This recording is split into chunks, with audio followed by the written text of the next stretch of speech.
warahmatullahi wabarakatuh. Perkenalkan, nama saya Setru Fadila dengan NIM 220338 dari Prodi Manajemen Semester 3.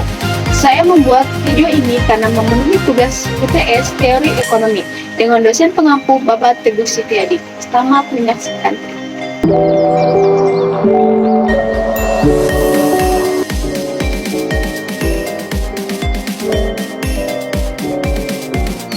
Pengertian ekonomi secara umum bisa dibilang bahwa ekonomi itu sebuah bidang kajian tentang pengurusan sumber daya material individual masyarakat dan negara untuk meningkatkan kesejahteraan hidup manusia. Ilmu ekonomi terbagi dua, yang pertama yaitu ekonomi positif, yaitu yang membahas deskripsi mengenai faktor, situasi, dan hubungan yang terjadi dalam ekonomi. Sedangkan yang kedua yaitu ilmu ekonomi normatif, yaitu hanya membahas pertimbangan-pertimbangan nilai etika. Ruang lingkup ekonomi ada dua, yang pertama ekonomi makro dan ekonomi mikro. Ekonomi makro itu merupakan cabang ilmu ekonomi yang khususnya mempelajari mekanisme pekerjaan perekonomian sebagai suatu keseluruhan berkaitan dengan penggunaan faktor produksi yang tersedia secara efisien. Yang kedua yaitu ekonomi mikro. Ekonomi mikro itu merupakan cabang ilmu ekonomi yang khususnya mempelajari bagian-bagian kecil aspek individual dari keseluruhan kegiatan perekonomian. Ilmu ekonomi memerlukan alat untuk menerangkan teori-teori dan untuk menguji kebenaran teori-teorinya tersebut. Cara analisis ekonomi ada ekonomi deskriptif, teori ekonomi, dan ekonomi metode ilmu ekonomi. Ada beberapa metode. Yang pertama itu metode indikatif, yaitu metode menu suatu keputusan dilakukan dengan mengumpulkan semua data informasi yang ada dalam realitas kehidupan. Yang kedua yaitu dedukatif, yaitu metode yang bekerja atau dasar hukum, ketentuan atau prinsip umum yang diuji kebenarannya. Yang ketiga yaitu metode matematika, metode yang digunakan untuk memecahkan masalah ekonomi dengan cara memecahkan soal matematika. Yang terakhir yaitu metode statistika, adalah suatu metode pemecahan masalah ekonomi dengan cara mengumpulkan, mengelola, menganalisis, menafsirkan, dan menyajikan. Kemudian dapat diketahui permasalahan yang sesungguhnya. Perkembangan teori ekonomi. Pengertian ekonomi adalah ilmu yang mempelajari pada masyarakat yang menghasilkan barang dan jasa dan bagaimana mereka menghasilkan perkonsumsinya. Perkembangan ekonomi di era digital Indonesia merupakan salah satu negara yang memiliki potensi besar untuk perkembangan ekonomi. Netral Google dan Tematik 2018 dalam hasil penelitiannya menunjukkan bahwa salah satu yang mendukung perekonomian internet ekonomi di Indonesia adalah banyaknya jumlah penggunaan internet di Indonesia. Beberapa istilah yang digunakan dalam teori ekonomi, pertama yaitu kebijakan harga tetap, yang kedua kebijakan moneter, ketiga kapasitas, dan keempat karakter, kelima fiskal. Manfaat teori ekonomi memiliki berbagai manfaat penting dalam pemahaman dan pengelolaan aktivitas ekonomi. Yang pertama itu memahami prinsip-prinsip dasar, yang kedua memprediksi dan menjelaskan perilaku ekonomi, yang ketiga keputusan yang efisien.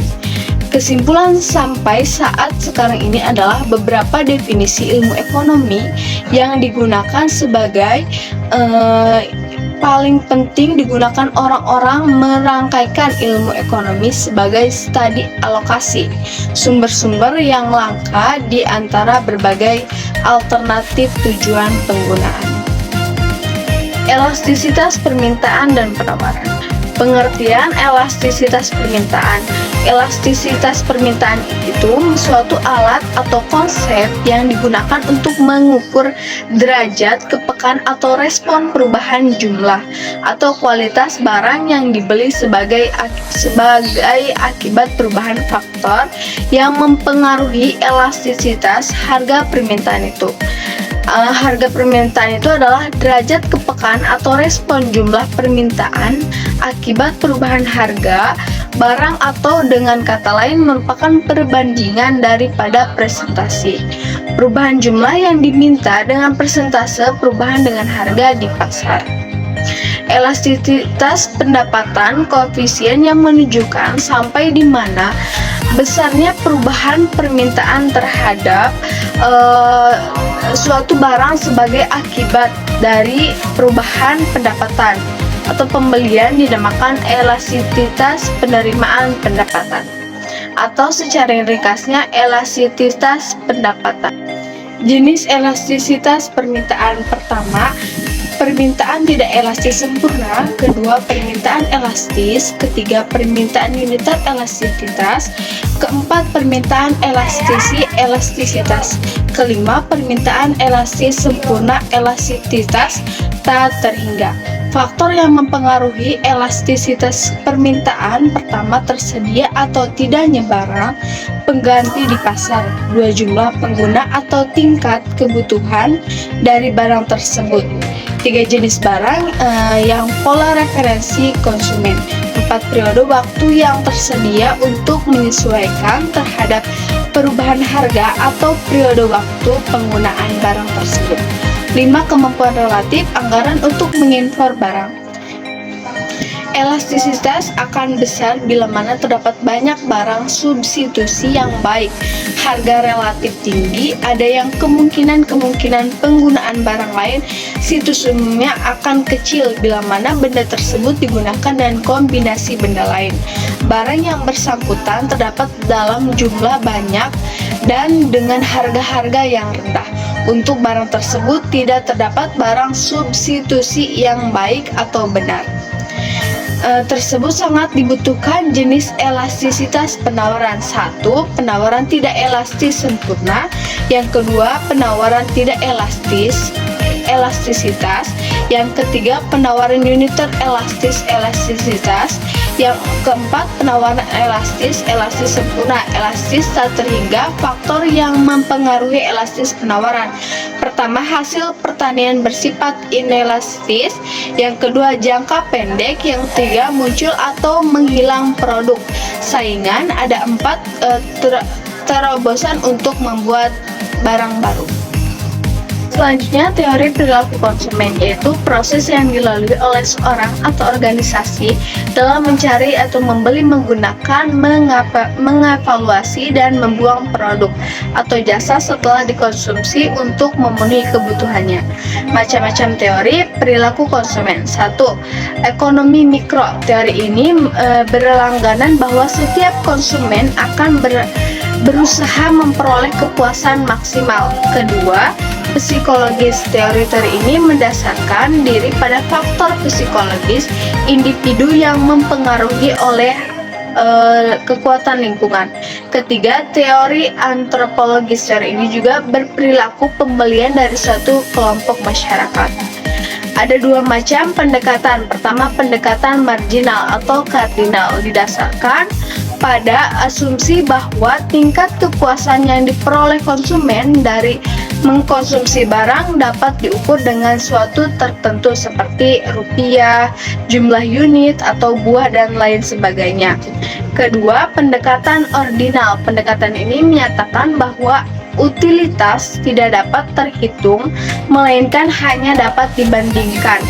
Manfaat perilaku konsumen membujuk konsumen untuk membeli produk yang dipasarkan. Memahami konsumen dalam berperilaku memahami mengapa dan bagaimana konsumen mengambil keputusan. Selanjutnya, teori biaya dan permintaan. Biaya adalah jumlah uang atau sumber daya yang dikeluarkan atau dikorbankan untuk mendapatkan atau menghasilkan suatu barang atau jasa. Teori biaya dan permintaan adalah konsep dasar dalam ekonomi yang digunakan untuk memahami bagaimana perusahaan membentuk keputusan produksi dan menentukan tingkat output yang optimal.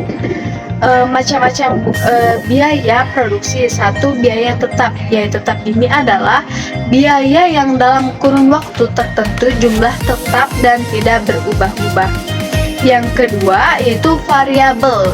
Biaya variabel itu mengeluarkan yang jumlah tidak tetap atau berubah-ubah sesuai dengan jumlah output yang dihasilkan. Ketiga, total biaya. Total merupakan jumlah seluruh biaya yang dikeluarkan untuk memproduksi semua output, baik barang maupun jasa. Biaya rata-rata ini biaya total yang dikeluarkan untuk setiap unit output. Pendapatan adalah total penerimaan yang diperoleh pada periode tertentu. Pendapatan dibagi menjadi 3. 1. Pendapatan total yang mengacu pada jumlah keseluruhan pendapatan yang dihasilkan oleh perusahaan dalam suatu periode waktu tertentu, seperti 1 tahun fiskal. Yang kedua, pendapatan rata-rata, di mana sebuah perusahaan mengacu pendapatan per unit produk atau jasa yang dijual atau diproduksi. Yang ketiga, pendapatan marginal. Pada sebuah perusahaan adalah pendapatan tambahan yang dihasilkan ketika perusahaan memproduksi dan menjual suatu unit produk atau jasa tambahan. Faktor yang mempengaruhi penerimaan suatu harga dan kebijakan penetapan harga. Kedua, permintaan pasar. Ketiga, elastisitas harga. Yang keempat, pembangunan produk dan inovasi. Yang kelima, pemasaran dan promosi. Keenam, kondisi ekonomi. Ketujuh, ketentuan hukum dan regulasi. Keempat, keputusan konsumen. Selanjutnya, teori produksi dan kegiatan perusahaan. Bentuk-bentuk organisasi perusahaan adalah institusi atau lembaga yang menggunakan atau memanfaatkan dan mengorganisasikan faktor produksi untuk menghasilkan suatu barang dan jasa. Fungsi produksi itu adalah hubungan teknis antara faktor produksi dengan hasil produksi. Teori produksi dengan suatu faktor perubahan. Teori produksi yang sederhana menggambarkan mengenai hubungan di antara tingkat produksi. Teori produksi dengan dua faktor perubahan, misalnya yang dapat diubah adalah tenaga kerja dan modal. Yang kedua, faktor produksi ini dapat dipertukarkan penggunaannya. Jadi kesimpulannya, organisasi perusahaan dapat dibedakan menjadi 3 bentuk secara umum, yaitu perusahaan perseorangan, perusahaan perkongsian, dan perusahaan terbatas, di mana masing-masing memiliki kelebihan dan kelemahan yang mendasar dalam teori ekonomi. Berbagai jenis perusahaan dipandang sebagai unit badan usaha yang mempunyai tujuan yang sama. Mungkin itu saja dari saya. Wassalamualaikum warahmatullahi wabarakatuh.